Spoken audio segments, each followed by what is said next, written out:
Okay, I want to welcome our viewers to the Artist Talk series here at the Pump House Art Center in La Crosse in the beautiful Arts District. And with me today is Kate Kerrigan, who we are so privileged to have your pieces here. I just don't know how much we appreciate you being here. Oh, thank you so much for having me. Honestly, it's my a joy and a pleasure to be back in my hometown showing my art with everybody and sharing it. So I'm excited to be here. Great, great.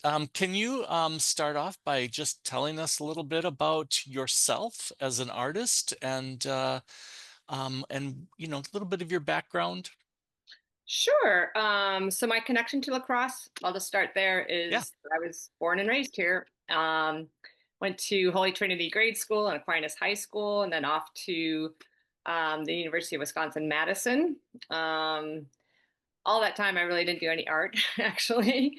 But then I moved out west and been living on the West Coast for like maybe the last 30 years. So San Francisco, and I'm currently in Bend, Oregon, or just north of Bend, Oregon. So, anyways, I got a lot of ties here, a lot of family and friends that still live here. But I discovered my art back in 1998 when I took a little mosaic. Um, Workshop and fell in love with it. The whole medium, the process, it being so tactile and everything. So that's how I became a mosaic artist. And that's been about 28 years ago that I took that course and have really evolved throughout that time with my work. Just working with different materials and working in representational style art, and now I'm more into abstract and getting a little bit more sculptural as well.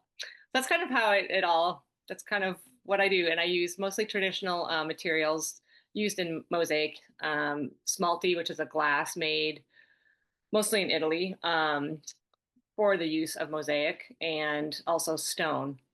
And it's the same material you would see in any sort of like church or old mosaic in, Rome or something like that. So very classic materials, and still cut with hammer and hardy, which is the very traditional tools. Um, yeah. So that's kind of it in a nutshell, I guess. Okay, well, it's funny because this the slides that I'm going to show, are 2D, but your work has so much dimension to it. Sometimes it's shallow, but it's always there. And so that's something that we'll have to keep reminding everyone that that exists in these pieces. Yeah, So let's talk about the first piece here. Let's see, there we go. Okay, so this one is called Common Ground. It hmm was, there we go. Um, is all that stuff showing up on here?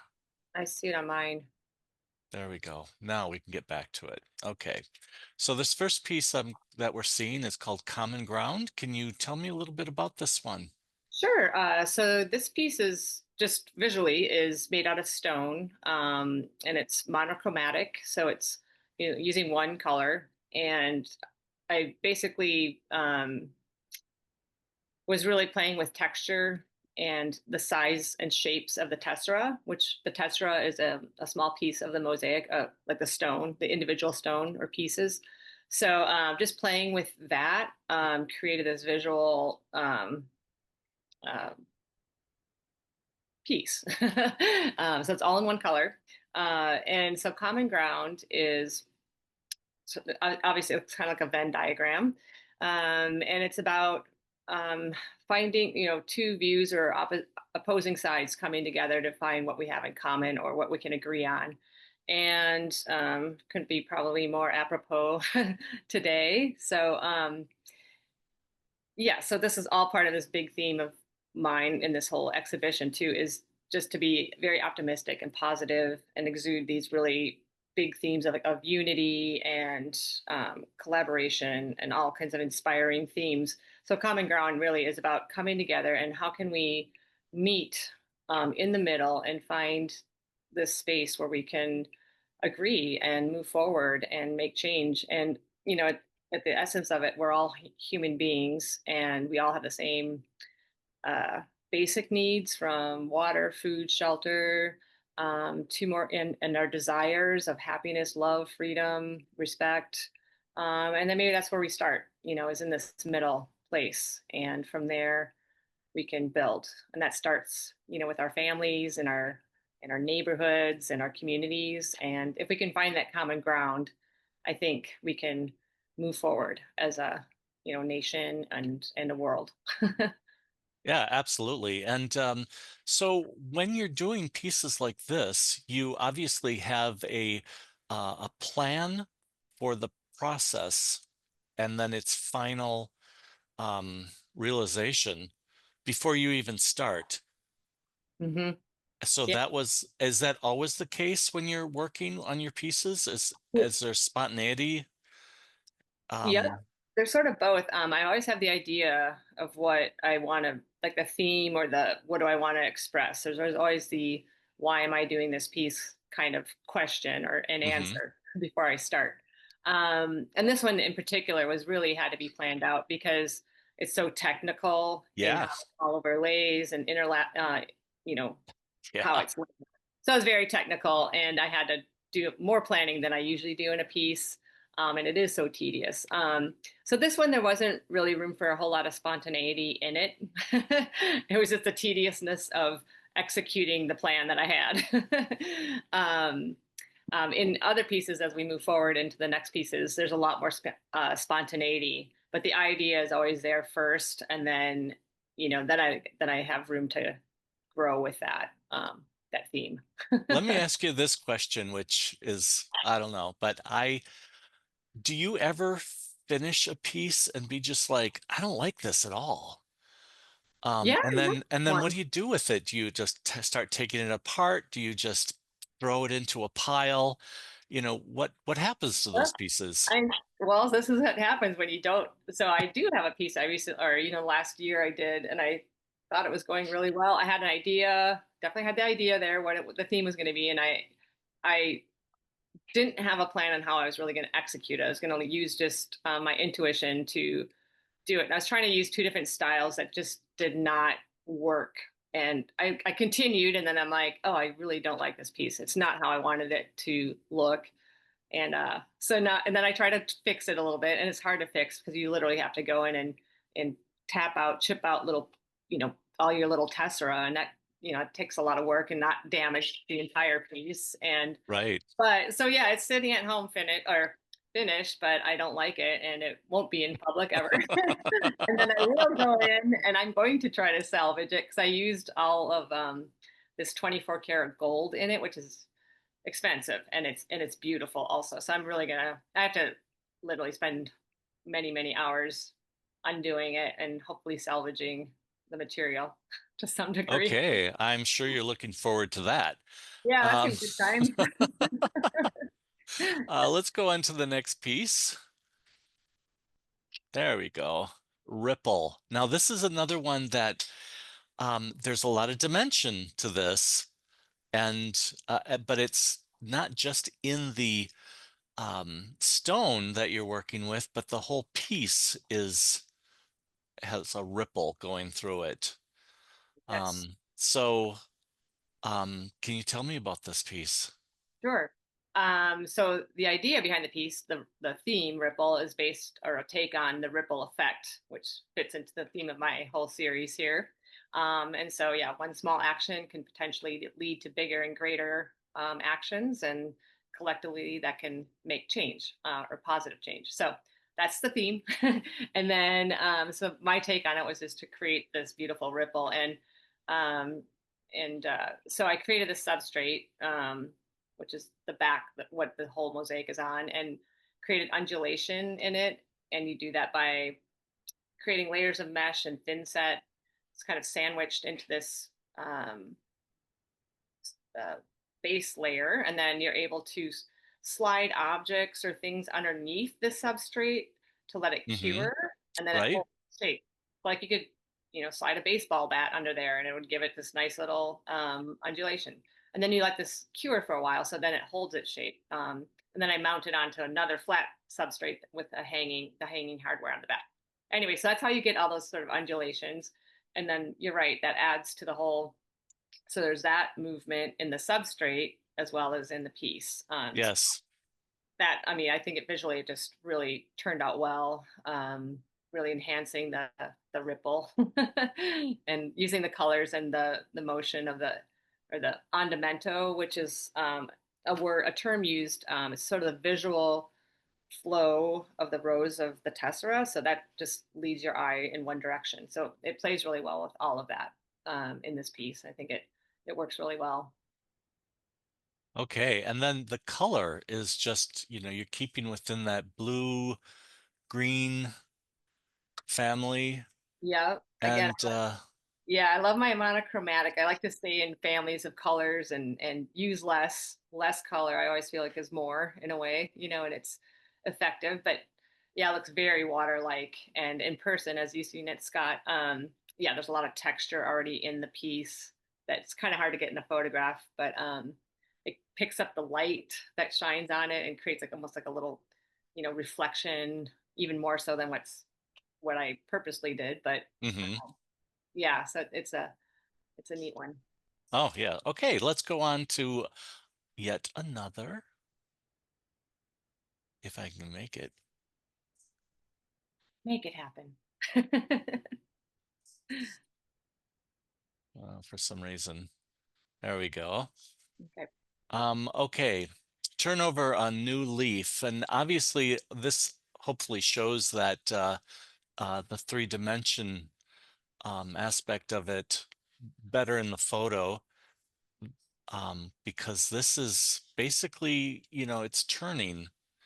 The whole piece is turning in space here. So tell me a little bit about this one. Yeah, so this one thematically is, obviously at any point in your life you can change and start over, and you have an opportunity always to do something new, which I love about life.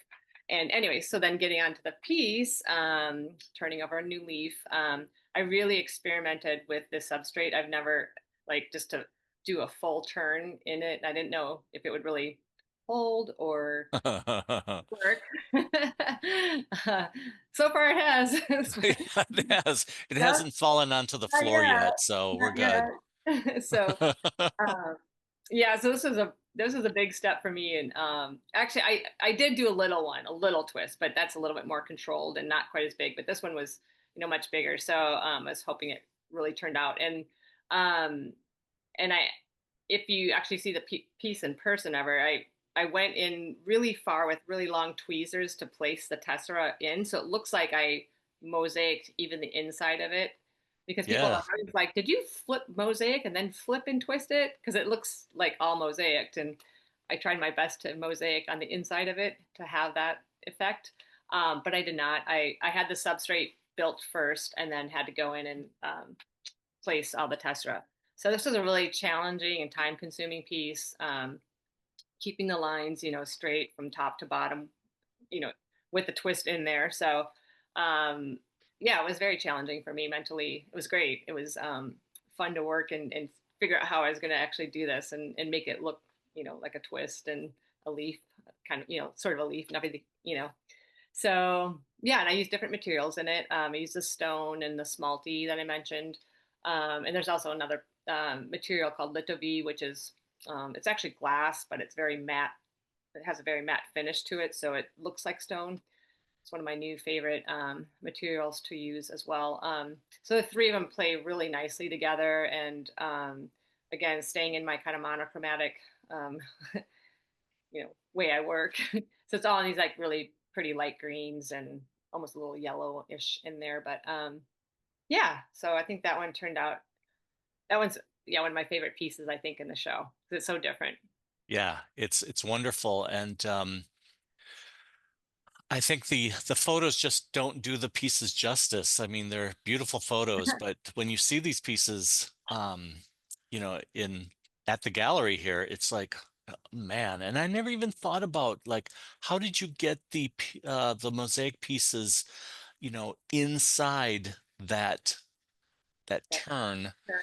and yeah, you know, I didn't think that you folded it after you had the pieces on there for some reason. It just didn't seem like that made sense. But Yeah. man, yeah, I can imagine the work that went into that. Yeah. Very happy with that one. Turned out. So let's talk about this is my final image that I have called Piecing Us Together. And this is a very large three-panel piece that was you and I put this up and Yeah. it was, had its challenges, although you knew what to do, so it wasn't horrific or anything. But yeah, it's impressive, and I think I had to squish it down a little bit so it doesn't really show the length that it is very well here. But Yeah. man, so tell me what's going on here. Yeah. So this piece, which has inspired my whole series, uh, was basically a collaboration project that I came up with during COVID, and it was about um,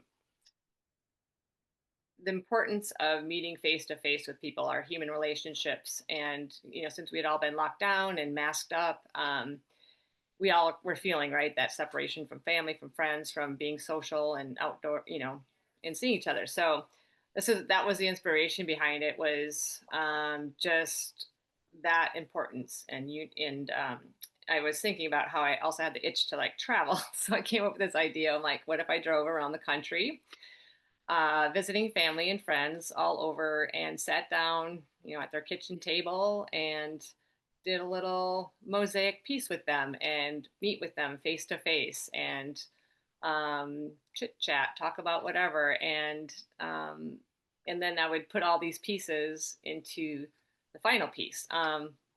And so I have a lot of friends all over. I started, I created a whole database and mapped out a route, and but pretty much wung it. I did this in like 6 weeks, the whole planning. So I did not have it perfect before I left at all. And I just kind of went with it, and wasn't sure what my reception would be. It was so fresh after we were able to like take our masks off and stuff. So I wasn't sure if people would be up for me coming into their homes, and especially if I'm traveling around the country.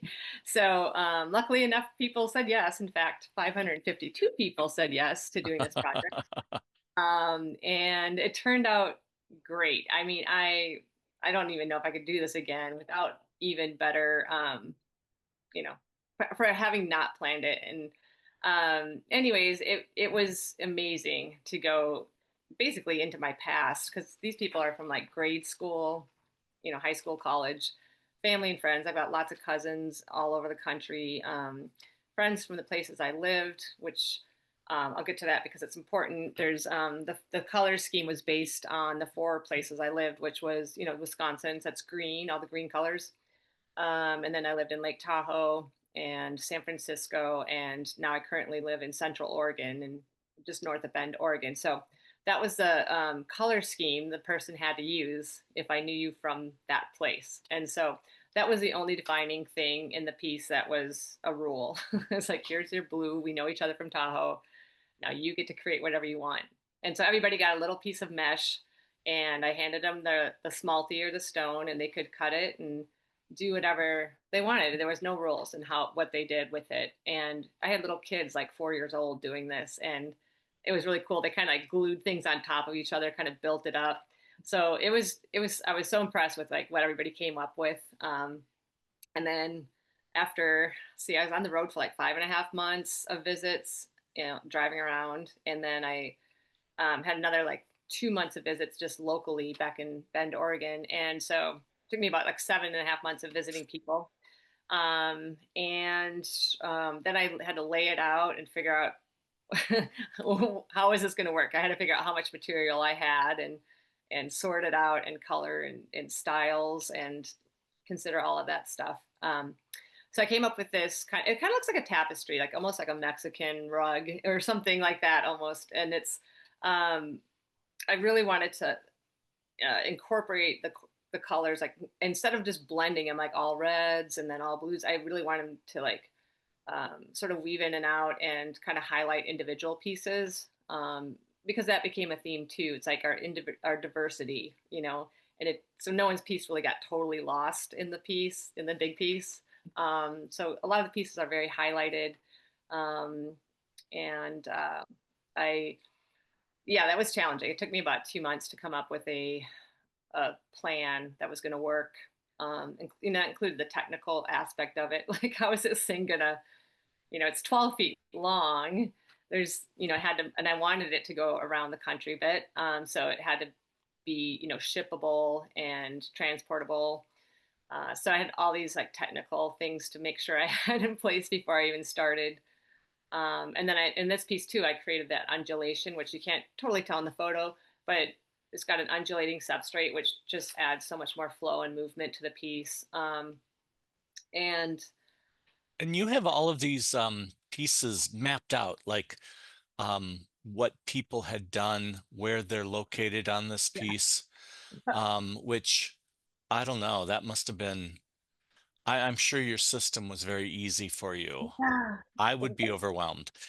The skill I think I found I'm great at is organization. Because and planning, because at when I was doing this on the back of everybody, once they completed their little mosaic, I had a piece of tape and I wrote their name on the back of it and the date that they did it. And so I had a good record of everybody's individual piece. And um, and then when I was home, I had built this huge table. When I laid this entire piece out without, you know, placing it into anything permanent, so it's all laid out. And so as I picked up each individual mosaic and placed it into the thin set, I took off that piece of tape and I put it down where I took the piece from. So I had this whole like table full of taped names, which is kind of a cool image too. And then from that, I was able to create like sort of coordinates or a map of where everybody's piece was. And I thought that was important because I really wanted people to see, like, that's one of my reasons of kind of getting it to tour around, is to show the people that participated where their piece is, because it's super exciting. And as you've seen me traipse in and out of the gallery, I don't know how many times in the last, friends and families, and we're searching for their pieces. And um, yeah, it's been so much.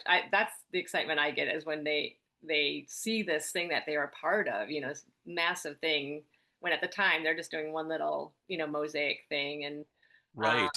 and to see it finished and in front of them, and to be a part of something important. I think it's a kind of a time capsule for me, but but also in our collective history of like, this pandemic happened and you're part of this sort of like piece that was, very important time, during an important time of our, you know history. And so, yeah, I don't know, I love sharing it, And you said 552 Yep. people worked on this.